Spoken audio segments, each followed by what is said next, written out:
So, yun na nga guys. Good morning, good afternoon, and good evening po muli sa inyo lahat. Ito muli ang inyong lingkod, Batang Elyu. And guys, meron tayong, makikimarites na nga tayo ngayon. Total, uso naman po ang maritesan sa ngayon sa sa social media. At meron ngang bagong balita guys, galing kay Kuya Val po na mukhang magkakaroon ng collaboration ang Team Guwapa at saka Kalingap. Naku, abangan po natin 'yan, pero mamaya na natin na tatalakayin. Siyempre, ang una-una po kasi diyan, itong si Kuya Vile ay nag-announce kaninang umaga po na gusto niyang puntahan si Nanay Hansel, si Dr. Love, tsaka yung isa pa para kumpirmahin yung mga comment na tungkol sa nagsabi na hindi pa nga din natin alam hanggang ngayon kung totoong si Nanay Hansel nga yung nagko-comment kasi questionable nga po yung kanyang yung kanyang account. So, hindi pa rin confirm kung siya talaga o hindi At nasabi nga doon na binaboy daw ni Kuya Val ang pamilya. And so yun ang gustong-gustong ma-confirm ni Kuya Bal nga po kaya nag-decide siya na puntahan talaga. And talagang hindi na niya pinatagal. Talagang pinuntahan niya guys. And ayun na. At nagkataon na wala dun yung tricycle ni na yung verde na tricycle po na binigay ng Team Kalingap before. And nag-assume na si Kuya Val na wala sila doon. Although nagtao po naman siya, kumbaga tumawag siya kung may tao, pero mukhang wala nga daw, sabi ni Kuya Val. Pero nakabukas naman po yung kanilang tindahan. So, baka may tao, baka hindi lang naririnig si Kuya Val sa kanyang pagtawag. And yan naman ang talagang sadya niya para kumpirmahin. Ngayon, para siguro linawin ang lahat, kilala naman natin si Kuya Val na ayaw niya ng hindi kumpirmado ang lahat, no? So, yun na nga ang nangyari and then ito na, no? At pinuntahan ni total magkapit-bahay lang naman yon sina Jancy tsaka sina Dr. Love. So, pinuntahan niya si Dr. Love. At yun, mukhang nilabas naman po siya. At privately, nag-usap po sila guys. Hindi na kinuhanan ni Kuya Vile ng video yung buong pag-uusap po nila. Pero may pahapyaw. May pahapyaw si Kuya Vile at mukhang happy naman si Kuya Vile sa sa kung ano man ang napag-usapan po nila. And nasabi yata ni ay ito. Ito nga pala guys. Ayaw daw ni Dr. Love na baguhin yung kanyang pangalan. Dahil yung Dr. Love nga po ay ni ginawa yan ni Kalinga Prab nung umpisa pa lang yung EDSI dahil sa kanyang mga pag-a-advise na maayos ang kanyang mga advices before sa EDSI, harap-harapan. Kaya tinawag siya na Dr. Love. Yung parang isang DJ sa FM radio dito sa Metro Manila before noong kapanuhunan ko. So yun nga po, ewan ko kung nandiyan pa si Dr. Love sa ngayon sa FM. So yun. At ayaw nga niya yung mang-iking at gusto nga daw niyang gamitin ng patuloy yung Dr. Love. Total wala naman daw silang samaan ng loob ni Kalinga Prab.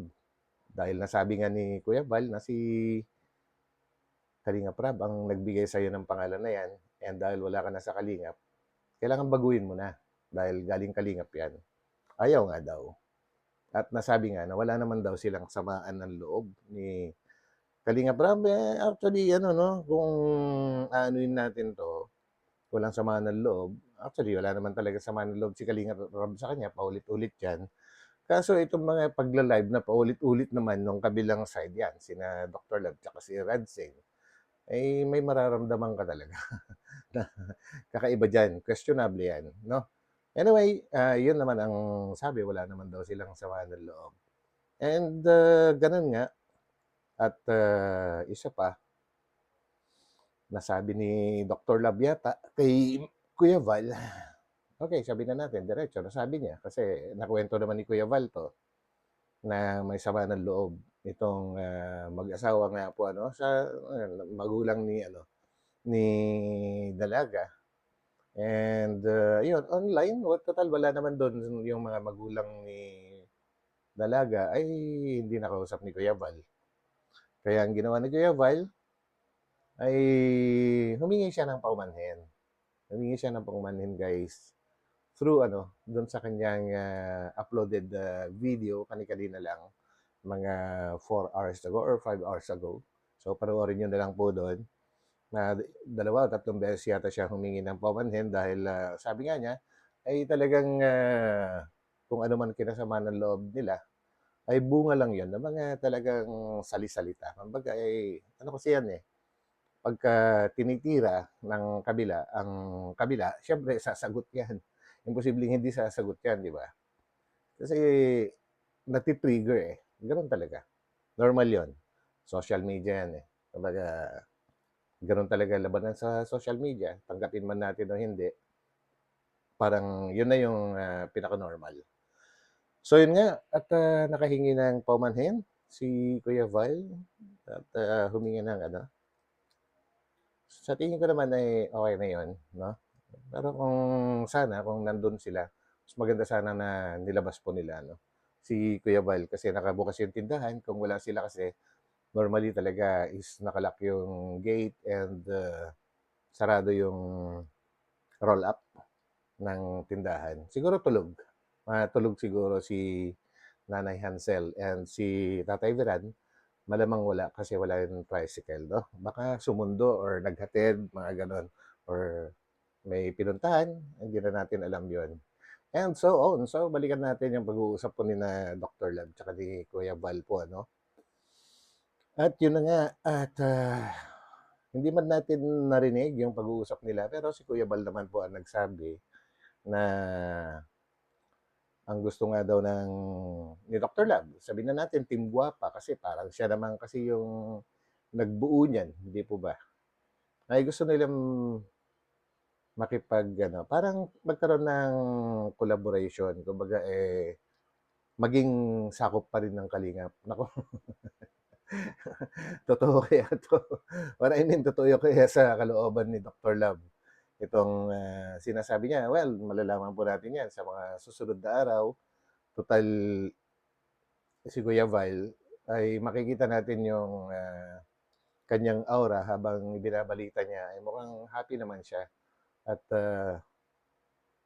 mukhang inayos naman nila kung hindi yung mga ano, yung mga hindi pagkakaunawaan, naging maayos naman yung daw, yung kanilang pag-uusap, 'no? Kaya ayun, nabanggit na susuporta pa rin sila. Kumbaga parang magiging sangay. So, ibig sabihin nun ay sakop pa rin ng, Team Kalingap ang Team Guwapa. Yun ay ayon sa pagkaka-explain ni Kuya Bal po, ano. So, ano yung ibig sabihin nun? It's a collaboration. Maganda kaya yun?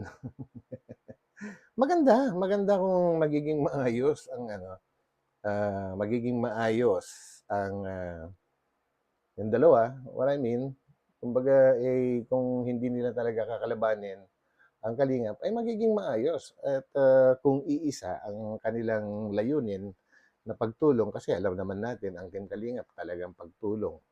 Yung, layunin napatunayan na 'yan. Marami ng pagpapatunay po, ano, at ang Team Guwapa naman ay hangga't ngayon ay wala pa ring mga solid na napapatunayan. And kung ano, tutuhanin nina Dr. Love yung pakikipag-collaborate sa Team Kalingap ay para sa akin bilang isang, ano, reactor na palagi namang nakagitna, ay magiging maganda 'yan kasi dadami lalo, dadami lalo, 'no, ang, matutulungan ng mga tao na talagang nangangailangan. Kumbaga, 'wag nating daanin sa personal, kumbaga, daanin natin sa, sa mga layunin. So, kaya ko nasabi na magiging okay ito, 'no? Kaya yun lang naman and, hopefully na sasabihin pa ni Kuya Val yung mga ibang napag-usapan nila. Kaya lang sabi niya ang dami daw marites, eh. Siyempre isa na tayo dun. Lahat naman po ng mga sabihin na nating vloggers, reactors, puro marites naman po 'yan. Aminin man natin o hindi, marites talaga. Kasi yun ang yun talaga yung sa social media, eh, maritesan talaga, 'no? So, kahit nga minsan na iba yung niche mo, pero napupunta pa rin sa maritesan lalong-lalo na ngayon na hindi talaga maiwasan guys dahil sa mga nangyayari dito sa loob at labas ng kalingap.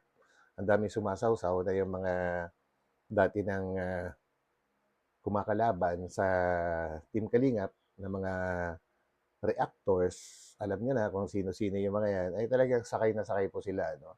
At yun nga, nasabi ni Kuya Val na hanggat maaari yung mga iba, huwag magsumbong ng magsumbong doon kasi walang mangyayari. Hindi masosolve ang problema. Kung gusto niyo magsumbong, ay dumiretso kayo sa Team Kalingap o kaya sa no, sa mga kinauukulan. Huwag daanin sa mga naggagalit-galitan na hanggang ngayon nakikinabang pa rin naman sa Team Kalingap dahil wala naman silang ibang content kundi puro Kalingap pa rin, no? Sinasabing ayaw sa Kalingap pero ayaw naman nilang bumitaw sa Kalingap. 'Yun ang sinasabi ko po rito ay yung mga ibang reactors po na kumakalaban talaga sa Kalingap. And kung babalikan natin yung napag-usapan ni na Kuya Bile at ni Dr. Lab, sana lang, 'no? Wish ko lang na sana ay seryoso. Seryoso itong si Dr. Lab sa kanyang sinasabi kasi minsan minsan lang ba or mas madalas na kapagka may sinasabi tapos kinabukasan nag-iiba na. Well, yan ang ating pakakaabangan po, basta ang pinakamalaking, dito is gusto niyang makipag-collaborate, gusto niyang maging, part pa rin ng kalingap ang Team Guapa, 'no? And, yun.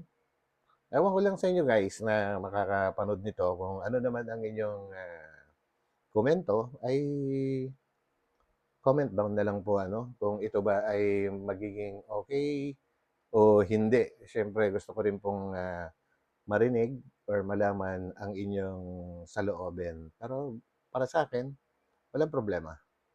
Kung ang talagang layunin ay pagtulong, ay maganda, 'no? Kasi ang Team Kalingap naman, yun talaga ang kanilang layunin, 'no? Yun naman talaga layunin ng Kalingap, kaya nabuo ang Kalingap dahil diyan. Sa mga hindi nakakaalam, nag-umpisa si Kuya Bal, wala pa siyang, YouTube channel dati, sa Facebook pa lang at sa kokonti na kinikita pa niya dati nung nag-uumpisa siya, nagta-tricycle siya, namamasada at, sabi pa nga niya nagbebenta siya ng mga plastik-plastik, yung mga palanggana, tabo, kasama na diyan ang lighter. Yung mga kinikita niya kadalasan ay pinampapakain or pa niya pinantutulong niya and, suwerte lang niya dahil nagkaroon siya ng asawa na maunawain. Kasi at that time, nung nag-uumpisa si Kuya Val, siyempre nasa college. Nasa college pa sina Kalinga Prab dati, imbis na itulong na lang niya sa kanyang mga anak, ay naisi-share pa niya sa iba yung kanyang kinikita. Hanggang sa nagkaroon siya ng YouTube channel and then nga, nagkaroon ng pandemic at dumating na nga itong si Kalinga Prab, kaya nabuo na yung collaboration ng mag-ama po, yung Team Kalingap na. Yun ang kwento, nag-umpisa siya sa wala.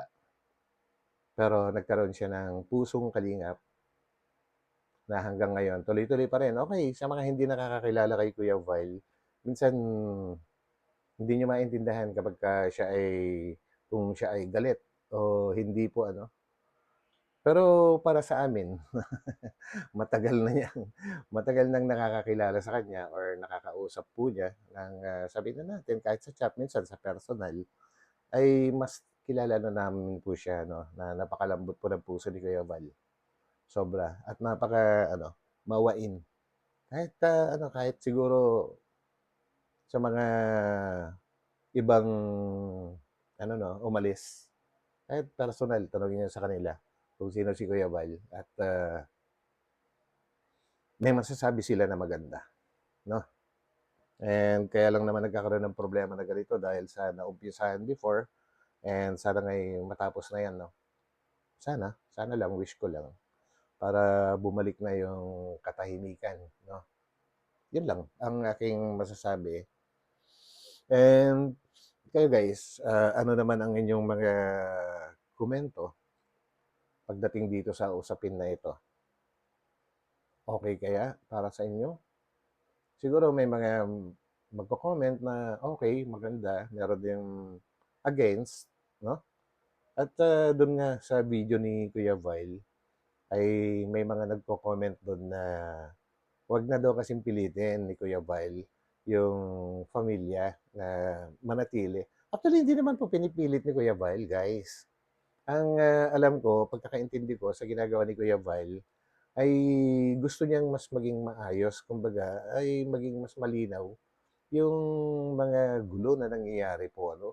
Yun lang naman, sabi nga ni Kuya Vile, kung gusto naman nilang talagang umalis, wala namang problema dun. Kaya lang, eh, mas maganda pa rin talaga kung maghihiwa-hiwalay ay maayos yung paghihiwalay po ano.